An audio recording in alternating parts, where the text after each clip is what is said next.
Hello दोस्तों, स्वागत है आपके अपने यूट्यूब चैनल मतीन मैथ अड्डा में। आज हम पढ़ेंगे रीजनिंग के 8वां लेक्चर। इससे पहले हमने 7 लेक्चर पढ़ लिए थे, अब 8वां लेक्चर पढ़ेंगे। इसमें क्वेश्चन नए टाइप के होंगे और मैं उम्मीद करता हूं कि आप सभी ने इससे पहले के 7 लेक्चर अच्छे से देख लिए होंगे। अगर नहीं देखे हैं तो आप देखने का कोशिश जरूर करें, क्योंकि उसमें आपको कॉन्सेप्ट के साथ साथ नए नए क्वेश्चन भी हैं। और इसमें हम देखना, ये जो क्वेश्चन है मैंने बोर्ड पर आप लोगों को देखते होंगे, तो ये भी क्वेश्चन अच्छे हैं। इस टाइप के क्वेश्चन जरूर बनते हैं एग्जाम में। और कैलेंडर से हम जितने भी टाइप के क्वेश्चन एग्जाम में पूछे जाते हैं, हर एक टाइप को शामिल करने की कोशिश करेंगे। कोई भी टाइप हमसे छूटेगा नहीं। मैं ऐसी उम्मीद करता हूँ आप सभी हमारा जरूर सपोर्ट करें। देखना, पहला क्वेश्चन है, इन्होंने हमसे बोला है, कह रहे हैं कि 20 जून 2005 को शुक्रवार है, तो 10 नवंबर 2027 को कौन सा दिन होगा। तो कौन सा दिन होगा ये हमें निकालना होगा। तो यहाँ से जरा देखना है कि 20 जून 2005 को शुक्रवार है। तो देखिए, 20 जून 2005 और इन्होंने कहा है 10 नवंबर 2027।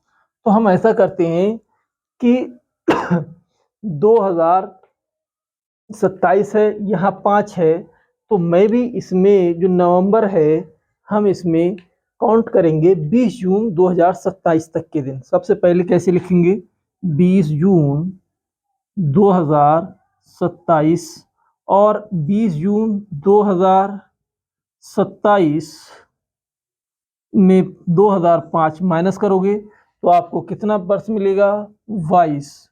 अब 22 वर्षों को आप क्या करेंगे, इसके विषम दिन निकालेंगे।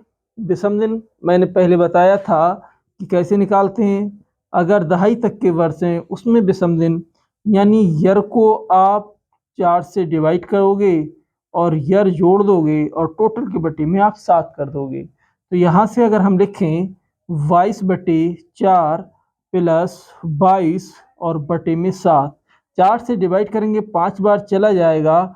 और यहाँ से देखना, 22 और 5 27, 27 को आप 7 से डिवाइड करोगे, रिमाइंडर 6 मिलेगा यहाँ से। यानी 22 वर्षों में आपको 6 दिन विषम मिले। फिर आपको देखना, हमने दिन लिए हैं 20 जून तक के। अब 20 जून के बाद आपका जून के, देखना जून कितने दिन का होता है। जून की मैं बात करता हूँ, जून 30 दिन का होता है। 20 जून तक के हमने दिन काउंट कर लिए हैं। अब आगे हमारे कितने दिन बचे, 10, और 10 में विषम दिन हो जाएंगे 3। फिर जून के बाद आएगा जुलाई, जुलाई में विषम दिन 3, अगस्त में विषम दिन 3, और बात करते हैं अगस्त के बाद सितंबर, सितंबर में 2 हो जाएंगे। अक्टूबर में आपके दिन जो होंगे वो कितने हो जाएंगे, 3। और कह रहे हैं 10 नवंबर तक, नवंबर कहाँ तक, 10 दिन, और इसमें जो विषम दिन हो जाएंगे वो आपके 3 होंगे। तो यहाँ से देखना, 6 दिन तो ये हैं आपके पास, 6 ये हुए। अब इसको मैं जोड़ता हूँ, 3 दूनी 6 ये, 3 दूनी 6 ये, 6 और 6 12 और 2 14। तो इसका मतलब है कि इनको चाहे तो आप काट सकते हो, 14 दिन ये हटा दो, 14, या इसको, यानी 7 का मल्टीपल बन गया 14 दिन। अब वहां से बचे 3, 3 इसमें ऐड करोगे टोटल हो जाएंगे दिन 9। अब 9 में 7 से फिर डिवाइड करेंगे तो आपको कितने विषम दिन मिलेंगे, 2। यानी उन्होंने कहा 20 जून 2005 को, 20 जून 2005 को क्या था, शुक्रवार। अब शुक्रवार में 2 दिन जोड़ दोगे, 2 दिन जोड़ोगे तो क्या मिलेगा, शनिवार और रविवार। कौन सा दिन आएगा, रविवार का दिन आपको मिलेगा। मैं इसी उम्मीद करता हूँ आपको अच्छे से समझ में आया होगा। एक बार फिर मैं आपको देखना बता देता हूँ, चाहे तो आप इसको बैक करके भी देख सकते हैं। कैसे करेंगे, 20 जून 2005 को शुक्रवार है, 10 नवंबर 2027 को कौन सा दिन होगा ये हमको करना होगा। तो हमने देखा कि 20 जून दो, मैंने 27 है नवंबर तक दिया था उन्होंने, तो मैंने जो क्वेश्चन में इन्होंने दिया है कि 20 जून 2005, तो हम क्या करते हैं कि 20 जून 2027 तक में हम क्या करेंगे, वर्ष निकालेंगे। तो कितने वर्ष निकलेंगे आपके, 22 वर्षों में, यानी 1 से लेकर 99 वर्षों तक का हमने जो फार्मूला निकाला बताया था कि विषम दिन कैसे निकालेंगे, कि ईयर को 4 से डिवाइड करें, फिर ईयर वो जोड़ दें, यानी लीप ईयर मिल जाएंगे, लीप को उसमें जोड़ देंगे आप, तो आपके 22 और 5 27, 27 को 7 से डिवाइड करोगे तो 6 विषम दिन आएंगे। अब उन्होंने 20 जून तक तो हमने काउंट कर लिया है, अब 10 नवंबर तक यानी 21 से लेके 30 जून तक के दिन बचे हुए हैं, यानी ये 10 दिन जो शेष हैं, तो हमने क्या किया कि इसमें विषम दिन 3 निकाले। आगे जुलाई में आपके कितने आएंगे, 3, अगस्त में 3, सितंबर में 2, अक्टूबर में 3 और 10 नवंबर तक कहा है। तो 10 नवंबर में देखना विषम दिन 7 से डिवाइड करोगे तो 3 रिमाइंडर बचेगा। 3 रिमाइंडर बचने पर आपके पास कितने दिन हो जाएंगे, देखें 3 और 3 6 और 3 9 और 3 12 और 2 14। इन 14 को आप काउंट ना करें, कोई दिक्कत नहीं है, क्योंकि ये 7 का मल्टीपल है। हमें चाहे तो काट भी सकते हैं और जोड़कर इसमें ऐड कर देंगे तब भी वही बात आएगी। आपके पास ये 3 दिन शेष बचे। इन 3 में देखना 22 वर्षों में विषम दिन मिले थे 6, और जो मंथ में विषम दिन मिले हमको 3, 3 और 6 मैंने जोड़ दिया 9, 9 को 7 से डिवाइड करा, तो फिर आपका रिमाइंडर कितना बचेगा, तो 2, यानी कह रहे हैं शुक्रवार में आप 2 दिन आगे बढ़ जाओ, तो कौन सा दिन आएगा, रविवार आपका आंसर हो जाएगा। इसी प्रकार में क्वेश्चन नंबर 2 देखता हूं। क्वेश्चन नंबर 2 में इन्होंने क्या कहा है, जरा इसको मैं, आप लोग इसका स्क्रीनशॉट भी ले सकते हैं, देखना मैं जब तक इसको हटाता हूं। मैं उम्मीद करता हूं आपने स्क्रीनशॉट ले। इन्होंने कहा है 10 मार्च 2007 को ट्यूसडे है, क्या है, ट्यूसडे, तो बताएं 15 अक्टूबर 2030 को कौन सा दिन होगा। तो सबसे पहले बात करता हूं 10 मार्च तक। 10 मार्च यानी मैं भी इसको मार्च तक ही काउंट करता हूं। देखना 10 मार्च 2030, आप लिखने की कोई जरूरत नहीं है, लेकिन मैं आपको थोड़ा लिख के बता रहा हूं जिससे आपको ज्यादा कंफर्म हो। कह रहे हैं कि 10 मार्च 2027, सॉरी 7 इसमें से अगर आप माइनस करेंगे तो यहाँ तो क्या बचेगा, देखना वर्ष 23 वर्ष बचेंगे। 23 में ईयरों में आप विषम दिन निकालेंगे, क्या निकालेंगे, विषम दिन, तो 23 ईयर है, 23 में जो विषम दिन निकालेंगे, 23 को आप 4 से डिवाइड करेंगे, 23/7 आप टोटल विषम दिन निकाल लेंगे। 4 से डिवाइड करेंगे तो कितनी बार चला जाएगा, 5 बार। 5 को 23 में जोड़ोगे 28, 28 को 7 से डिवाइड करोगे तो रिमाइंडर 0, यानी 23 वर्षों में आपके विषम दिन 0 हो गई। अब यहां से हम बात करते हैं 10 मार्च तक तो हमने दिन ले लिए।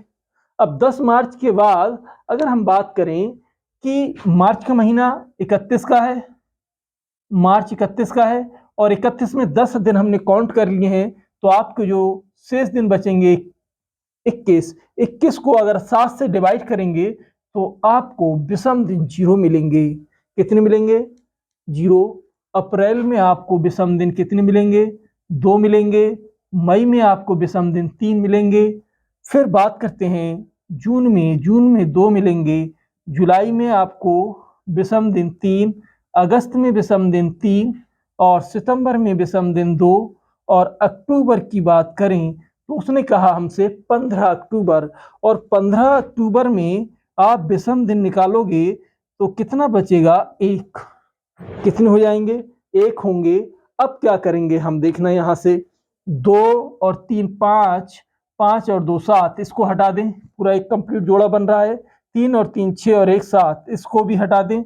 आपके पास 2 विषम दिन बचे यहाँ से।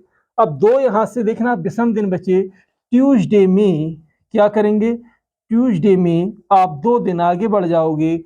ट्यूसडे में क्या हो जाएगा, वेडनेसडे और थर्सडे, तो यानी कि बृहस्पतिवार या थर्सडे होगा, थर्सडे का दिन पाया जाएगा। मैं उम्मीद करता हूं ये भी आपको अच्छे से समझ में आया होगा। वैसे तो आप डायरेक्ट भी कर सकते हैं, देखना इन दोनों में विषम सॉरी, वर्षों का अंतर कितना है? 23 का। 23 को अगर हम विषम दिन निकालेंगे तो 23 में 5 लीप ईयर होंगे और 23 तो सामान्य ईयर। 23 और 5 28, 28 में विषम दिन देखें 0 आए। अब यहाँ से हमने 10 मार्च तक का निकाल लिया है। 10 मार्च के बाद आप क्या करेंगे? मार्च में 0 होंगे क्योंकि 21 दिन बचे हुए हैं। अप्रैल में 2 विषम दिन, मार्च में मई में सॉरी 3, जून में आपके पास कितने हो जाएंगे? 2 होंगे, जुलाई में 3, अगस्त में 3, सितंबर में 2, अक्टूबर में 1 विषम दिन। हमने क्या करा? इन सबको हटा दिया है। 3 और 3 6 और 1 7, 2 दिन शेष बचे, 2 को मैंने इसमें जोड़ दिया है, आपको ये विषम दिन मिलेंगे। अब हम अगले टाइप के क्वेश्चन पर कह रहे हैं कैलेंडर का रिपीटेशन या पुनरावृत्ति कैसे होती है। कैलेंडर का ये नया कॉन्सेप्ट है, इसको हम सीखेंगे कि जैसे कोई वर्ष दिया हो आपको, उन्होंने कहा कि 2011 का जो वर्ष है तो बताएं किस वर्ष के जैसा होगा, ये हमें बताना होगा। या वो कहेगा कि 2006 का वर्ष किस वर्ष के जैसा होगा। या कभी कभी कहता है कि 2003 का जो कैलेंडर होगा वो किस वर्ष के जैसा होगा।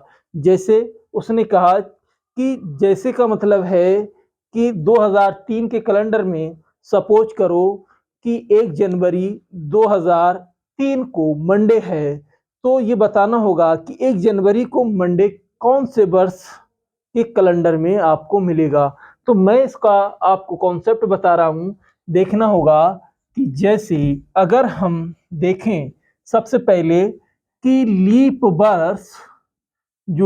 वर्ष होता है, लीप वर्ष के जो पास के कैलेंडर होते हैं तो उसमें देखना, अगर जैसे सपोज करें आपसे कोई कहे कि बताओ 2005 का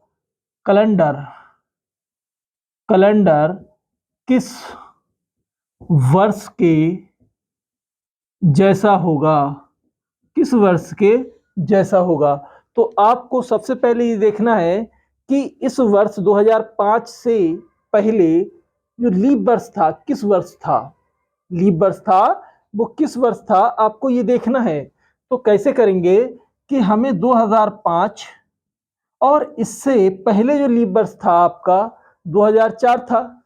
कितना था? 2004। 2005 से पहले आपका जो लीप वर्ष आएगा वो 2004 आएगा। तो इन दोनों में जो वर्षों का अंतर है वो कितने का है? 1 का। जब डिफरेंस 1 का मिलेगा तो आप उसमें 6 जोड़ देंगे और बता देंगे कि ये जो 2005 का कैलेंडर है तो उसमें आपको 2011 के जैसा कैलेंडर होगा, तभी आपका ये कैलेंडर रिपीट होगा। अगर सपोज करें कि मान लें कि 2006 का कैलेंडर किस वर्ष के जैसा होगा, 2006 का जो कैलेंडर है वो किस वर्ष के जैसा होगा, तो आप देखना कि मैं इसी को ही करता हूं कि इन दोनों वर्षों में जो डिफरेंस है वो 2 का है, तो आप इसमें क्या करेंगे? 11 ऐड कर देंगे, तो कह देंगे कि ये जो कैलेंडर होगा 2017 के कैलेंडर के जैसा होगा। सेम टू सेम उसी के टाइप का जैसा बनेगा। जैसे मान लो 10 अक्टूबर 2006 को और ट्यूसडे है, तो 2017 में 10 अक्टूबर को भी ट्यूसडे ही मिलेगा आपको। ये बात आप कंफर्म कर रही हैं। और मैं बात करता हूं जैसे 2007 का कैलेंडर, 7 का कैलेंडर किस वर्ष के जैसा होगा। देखना इससे पहले लीप वर्ष कौन सा है? लीप वर्ष 2004 है। अब 4 में इसमें डिफरेंस देखिए 3 का है, जब 3 का डिफरेंस है तो आप इसमें फिर 11 ऐड करेंगे। 11 ऐड करेंगे तो इसका मतलब है 2018 का जो कैलेंडर होगा वो सेम टू सेम होगा 2007 के कैलेंडर के जैसा। अगर हम बात करें कि ये वर्ष जैसे लीप वर्ष हो, जैसे उसने कहा 2008 का कैलेंडर किस वर्ष के जैसा होगा, तब आप क्या करेंगे? उसमें 28 ऐड कर देंगे। कितना ऐड कर देंगे? 28। तब आपको 28 ऐड करेंगे तो ये मिलेगा आपको 2026 के कैलेंडर के जैसा। यानी इसका मतलब ये हुआ कि पहला अगर हम इसको हल करते हैं, मैं इसको हटा देता हूँ, आप देखना कि मैं लिख देता हूँ कि अगर वर्षों का अंतर, वर्षों का डिफरेंस लीप वर्ष से कैसा हो, देखना जरा ध्यान देंगे। पहला पॉइंट लिखेंगे केस फर्स्ट में, केस फर्स्ट में आप लिखेंगे यदि दिए गए वर्ष का कैलेंडर, दिए गए वर्ष का कैलेंडर दिए गए वर्ष का कैलेंडर का अंतर अंतर लीप वर्ष से,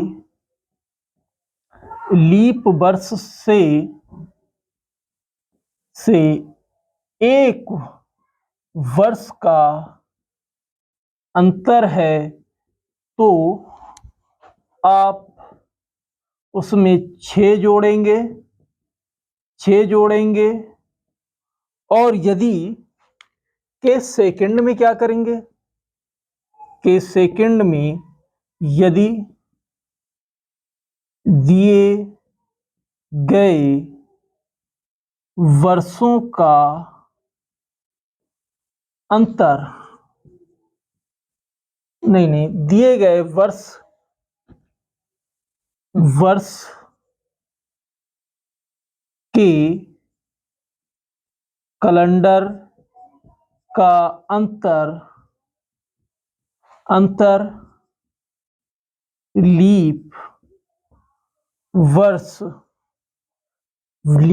के कैलेंडर से 2 या 3, ये विशेष ध्यान रखना है, 2 या 3 वर्षों का अंतर है, 2 या 3 वर्षों का अंतर है, तब उसमें आप 11 जोड़ोगे, ठीक है। और केस थर्ड में आप क्या करेंगे, केस थर्ड में आपको करना है कि यदि दिए गया वर्ष लीप है,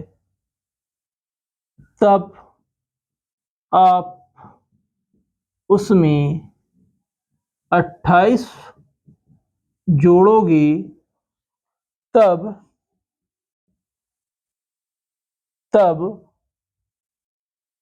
आपको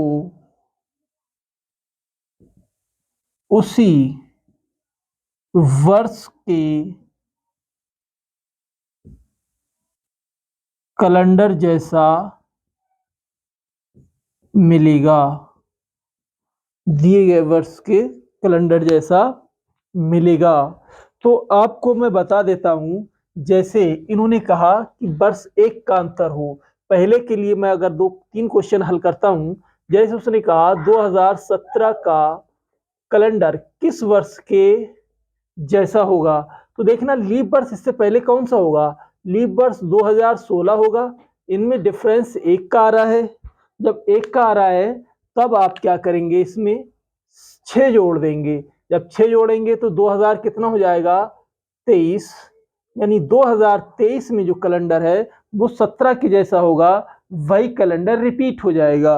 और अगर हम बात करते हैं कि 2000, मैं लिखता हूं 2014 का कैलेंडर किस वर्ष के जैसा होगा, तो देखना लीप वर्ष इससे पहले कौन सा आ रहा है, 2012। इसमें जो डिफरेंस है वो कितने का है, डिफरेंस देखें कितने का आ रहा है, 2 का। तो आप क्या करेंगे, इसमें 11 जोड़ देंगे, 5 2 0, यानी 2025 के जैसा हो जाएगा। 2025 और 2014 का कैलेंडर सेम टू सेम होगा। अगर हम बात करते हैं कि यही अगर हमारा कैलेंडर बन जाए 2020 2020 नहीं 19 कर लेता हूं थोड़ी देर के लिए। अगर 19 का बन जाए तो देखेंगे हम कि 2019 का जो कैलेंडर है इससे पहले का जो वर्ष है वो कौन सा लीप वर्ष है, 2016 का।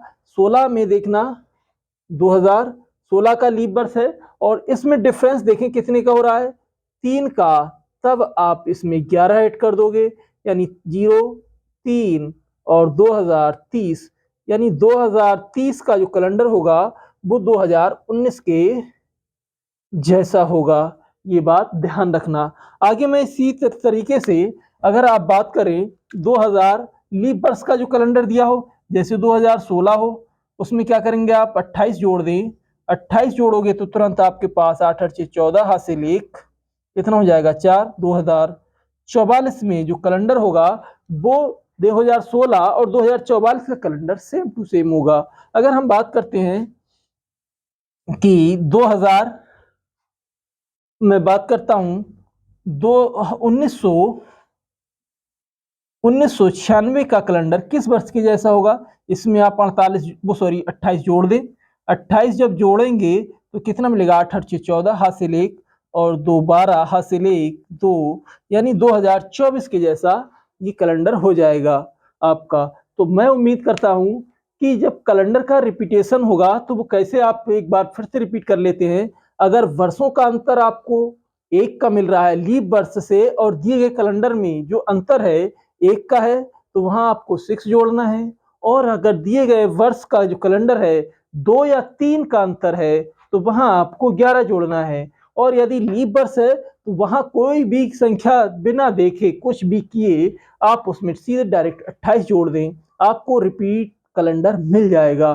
तो मैंने उम्मीद करता हूं आप सभी को ये अच्छे से समझ में आया होगा और इसके आगे हम जो भी लेक्चर बनेंगे उनको भी हम अच्छे से करेंगे। हम आपके लिए ऐसे ही वीडियो लाते रहेंगे। पूरा वीडियो देखने के लिए आप सभी का धन्यवाद और हमारे चैनल पर को लाइक करें, शेयर करें और यदि नए हैं तो सब्सक्राइब करें और बेल आइकन का बटन जरूर दबाएं। Thank you. और छोटों को प्यार करें, बड़ों का सम्मान करें, महिलाओं के साथ अपना व्यक्तित्व इस प्रकार से प्रदर्शित करें कि वो अपने को सुरक्षित महसूस कर सकें। Thank you. Have a nice day.